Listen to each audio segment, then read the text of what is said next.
ओम नमो भगवते वासुदेवाय। आज सुनेंगे बृहस्पतिवार की व्रत कथा।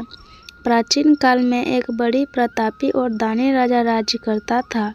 वह स्वभाव से बहुत ही दानी और दयालु था। हमेशा धर्म कर्म के मार्ग में चलता था, लेकिन यह सब बात उनकी रानी को अच्छी नहीं लगती थी। न वह व्रत करती थी और न ही दान धर्म। वह राजा को भी ऐसा करने से मना किया करती थी। एक बार राजा शिकार खेलने वन को गए थे।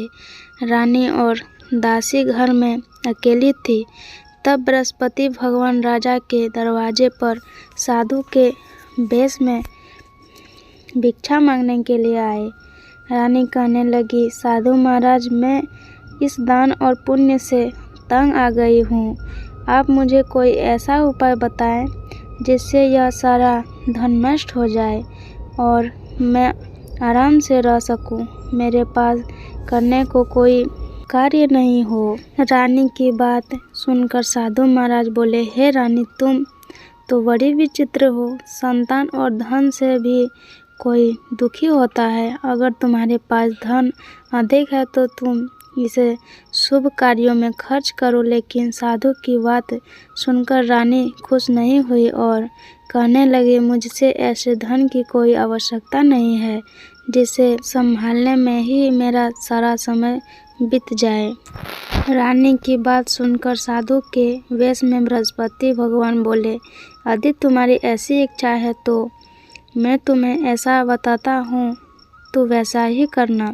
7 गुरुवार तक इन कार्यों को करना, जैसा घर को गोबर से लिपना, कपड़ा धोबी के यहाँ धुलवाना, भोजन में मांस मछली का सेवन करना। इससे तुम्हारा धन संपत्ति नष्ट हो जाएगा और तुम आराम से रह सकोगी। इतना कहकर साधु महाराज लुप्त हो गए। साधु के कई बातों के अनुसार करते हुए केवल 3 गुरुवार ही बीते थे कि उनकी समस्त धन संपत्ति नष्ट हो गई। इनके बाद भोजन के लिए राजा का परिवार तरसने लगा। गरीबी को देखते हुए एक दिन राजा रानी से कहा, हे कि मैं प्रदेश को जाता हूँ, क्योंकि यहाँ मुझे सभी जानते हैं, इसलिए मैं यह कोई छोटा कार्य नहीं कर सकता। ऐसा कहकर राजा प्रदेश चले गए। प्रदेश में राजा जंगल से लकड़ी काटकर लाता और उसे बेचकर जीवन यापन करने लगा। इधर राजा के बिना रानी को दासी दुखी रहने लगी। एक समय ऐसा आया जब 7 दिन रानी और दासी को बिना भोजन के रहना पड़ा। तब रानी ने अपनी दासी से कहा कि मेरे ही नगर में उनकी बहन रहती है, वह बहुत ही धनवान है, तो उनके पास जा और खाने के लिए कुछ ले आती, थोड़ा बहुत गुजर बसर हो जाए। दासी रानी के बहन के पास गई। उस दिन गुरुवार था और रानी की बहन उस व्रत कर रही थी, भगवान की व्रत कथा सुन रही थी।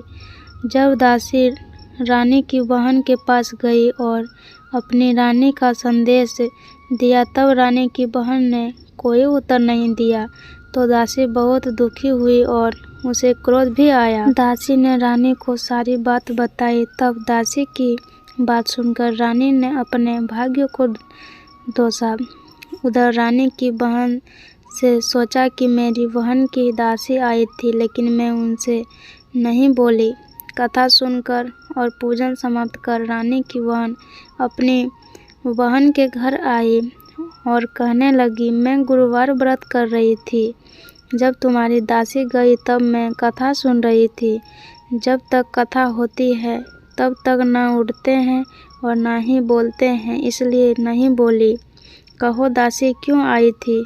तब रानी बोली, तुमसे कुछ क्या छिपाना, हमारे घर खाने को अनाज नहीं है। ऐसे कहते कहते रानी की आंखों में आंसू भर आई और उसने अपनी सारी बातें रानी को बता दी। रानी की बहन ने बोला, बृहस्पति भगवान सबकी मनोकामनाओं को पूर्ण करते हैं। देखो, शायद तुम्हारे घर अनाज रखा हो। बहन की बात सुनकर रानी को विश्वास नहीं हुआ। बहन के आग्रह से रानी ने अपनी दासी को रसोई में भेजा तो उन्होंने सचमुच एक अनाज से भरा घड़ा मिला। ये देख दासी को बहुत हैरानी हुई।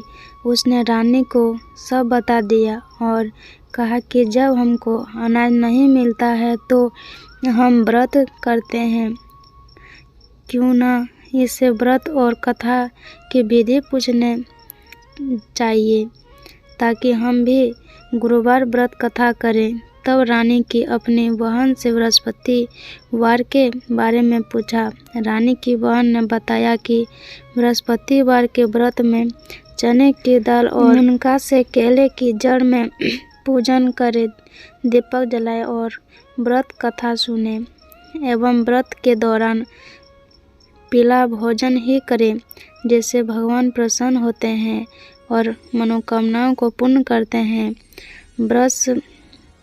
व्रत और कथा की पूजन विधि बताकर रानी की बहन अपने घर लौट गई। एक सप्ताह बाद गुरुवार का दिन आया तो रानी और दासी ने व्रत रखा। दासी गुड़साल में जाकर व्रत का सामान लेकर आई, फिर केले की जड़ एवं विष्णु भगवान की पूजन कर कथा सुनी। दोनों ने व्रत तो कर ली, अब पीला भोजन कहाँ से आए।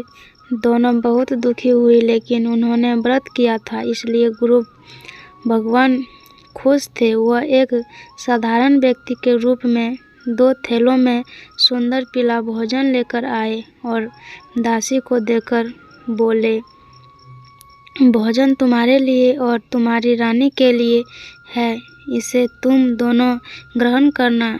ऐसे ही रानी और दासी गुरुवार का व्रत और पूजन करने लगी। गुरु भगवान की कृपा से उनके पास धन संपत्ति आ गई, जिससे बाद रानी फिर से पहले की तरह आलस्य करने लगी। तब दासी रानी से बोली, देखो, तुम पहले भी इसी तरह आलस्य करती थी, इसलिए तुम्हें कष्ट होता था।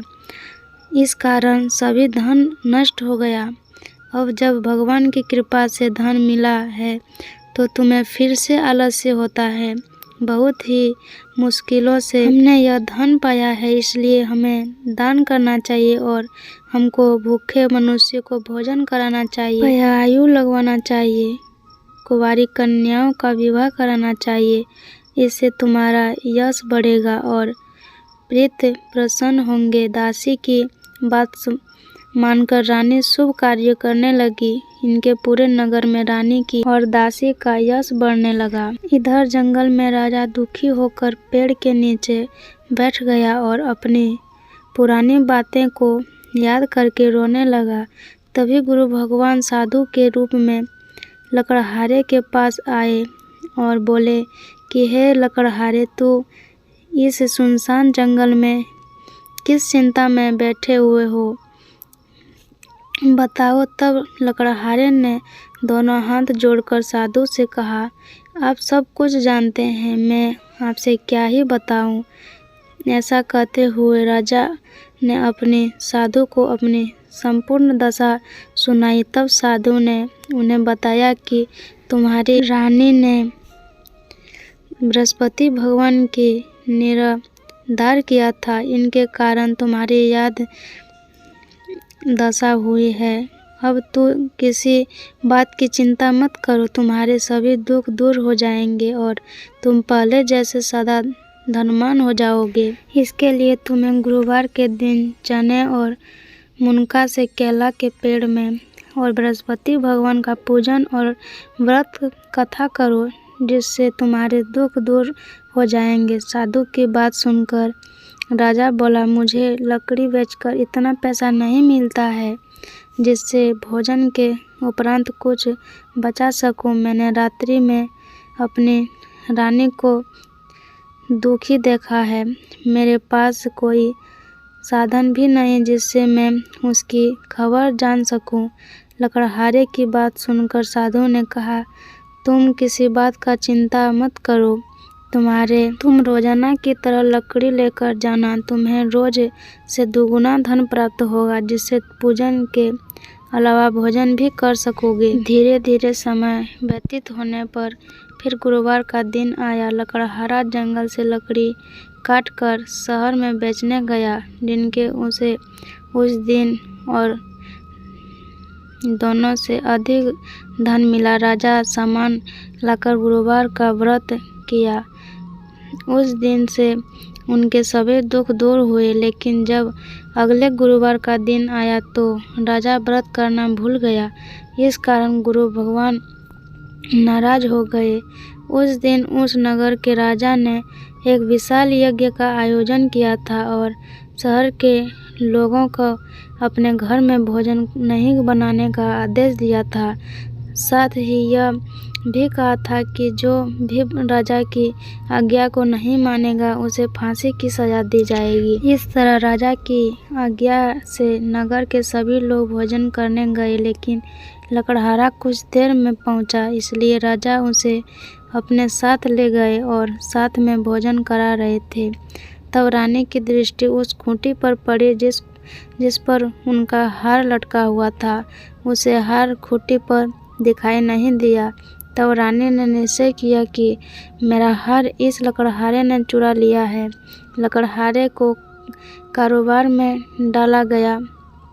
कारोबार में जाकर राजा बहुत दुखी हुआ और अपनी पुरानी बातों को याद करके रोने लगा। तभी साधु के रूप में बृहस्पति देव प्रकट हुए और उसकी दशा देखकर कहा, तुम्हें बृहस्पति देव की कथा नहीं की है, इसी कारण तुम्हें यह दुख प्राप्त हुआ है। अब किसी प्रकार की चिंता मत कर।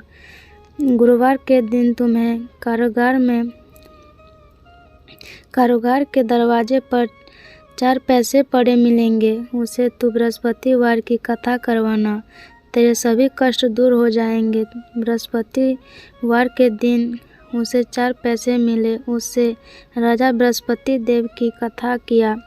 उस रात बृहस्पति भगवान उस नगर के राजा के स्वप्न में आकर कहा, तुम्हें जिस लकड़हारे को कारागार में बंद किया है उसे छोड़ देना, वह निर्दोष है। अगर तू ऐसा नहीं करेगा तो तुम्हारे सारे राज्य को नष्ट कर दूंगा। रात्रि में स्वप्न के बाद राजा प्रातःकाल उठा और खूंटी पर हार लटका देखकर लकड़हारे को बुलाकर क्षमा मांगी एवं सुंदर वस्त्र आभूषण भेंट कर उसे विदा किया। गुरु भगवान की आज्ञा अनुसार राजा अपने नगर को लौट गया। जब राजा नगर के निकट पहुंचा तो उसे पहले से अधिक बाग और धर्मशालाएं दिखी। तब राजा ने नगर वासियों से पूछा कि यह किसने बनवाया है। तब सभी ने रानी का नाम लिया। यह सुनकर राजा को बहुत आश्चर्य हुआ और गुस्सा भी आया।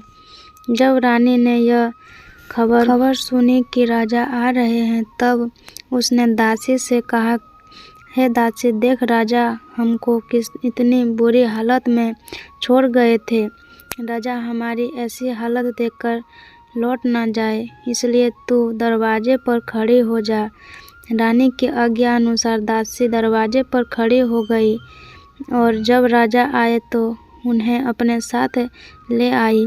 तब राजा ने तलवार निकाली और रानी से पूछा कि तुम्हें यह धन कैसे प्राप्त हुआ। तब रानी ने कहा, यह सब धन संपत्ति हमें गुरु भगवान की कृपा से प्राप्त हुआ है। रानी की बात सुनकर राजा ने निश्चय किया कि हर दिन गुरुवार भगवान का व्रत करेगा और दिन में 3 बार कहानी कहेगा। अब हर समय राजा के दुपट्टे में चने की दाल बांधी रहती थी। दिन में 3 बार कहानी कहता था। एक रोज राजन विचार किया, चलो अपनी बहन के यहाँ हो आए। इस तरह का राजा घोड़े पर सवार हो अपनी बहन के यहाँ चल दिया। उसने देखा कि कुछ आदमी एक मुर्दे को लिए जा रहे थे। तब राजा ने उन्हें रोककर कहा, अरे भाइयों, मेरी बृहस्पतिवार की कथा सुन लो। तब कुछ ने कहा, लो हमारा तो आदमी मर गया है और इसको अपनी कथा की पड़ी है। लेकिन कुछ ने कहा, अच्छा कहो, हम तुम्हारी कथा सुनेंगे। राजा ने दाल निकाली और कथा शुरू की। जब कथा आधी हुई तो मुर्दा हिलने लगा और जब कथा समाप्त हुई तो राम राम कहते हुए मुर्दा खड़ा हो गया। राजा ने आगे बढ़ा तो उसे एक किसान खेत में हल चलाता मिला। राजा ने उससे कथा सुनने का आग्रह किया, लेकिन किसान नहीं माना। राजा आगे बढ़ा। राजा के हटते ही बैल पछाड़ खाकर गिर गए और किसान के पेट में जोर से दर्द होने लगा। थोड़ी देर में जब किसान की माँ रोटी लेकर आई तब उसने अपने पुत्र से सभी हाल पूछा तो बेटे ने बता दिया। तब बुढ़िया दौड़ी दौड़ी राजा के पास गई और कहने लगी, मैं तेरी कथा सुनूंगी, तू अपनी कथा मेरे खेत पर जाकर कहना। राजा लौटकर कथा कही, जिसे सुनकर बैल खड़े हो गए और किसान के पेट का दर्द बंद हो गया। राजा अपनी बहन के घर पहुंच गया। बहन के भाई की खुश होकर खूब मेहरबानी की। दूसरे रोज जब राजा जागा तो वह देखने लगा कि सब लोग भोजन कर रहे हैं। तब राजा ने अपनी बहन से पूछा, ऐसा कोई मनुष्य है जिसने भोजन नहीं किया हो? तब बहन बोली, हे भैया, ऐसा यह देश है कि पहले यहाँ के लोग भोजन करते हैं, बाद में अन्य काम करते हैं। ऐसा कहकर बहन चली गई और सबसे पूछने लगी कि कोई ऐसा है जिसने भोजन नहीं किया हो। तब वह एक कुम्हार के घर गई जिसका लड़का बीमार था। उसने मालूम हुआ कि वह किसी ने 3 दिन से भोजन नहीं किया है। रानी के कुम्हार से अपने भाई की कथा सुनने के लिए आग्रह किया तो वह तैयार हो गए। राजा जाकर अपनी कथा कही, जिसको सुनकर उनका लड़का ठीक हो गया।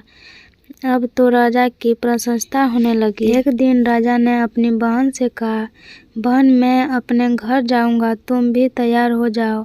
राजा की बहन ने अपने सास से भाई के साथ जाने की आज्ञा मांगी। तब उसकी सास बोली, चली जा, लेकिन अपने लड़के को मत ले जाना, क्योंकि तेरे भाई की कोई संतान नहीं है। बहन ने अपने भाई से कहा, है भैया, मैं तो चली जाऊंगी, परंतु कोई बालक नहीं जाएगा। तब राजा ने अपनी बहन से कहा, जब कोई बालक नहीं जाएगा तो तुम ही चलकर क्या करोगी? राजा दुखी मन से नगर को लौटा और रानी को सब बात बता दिया।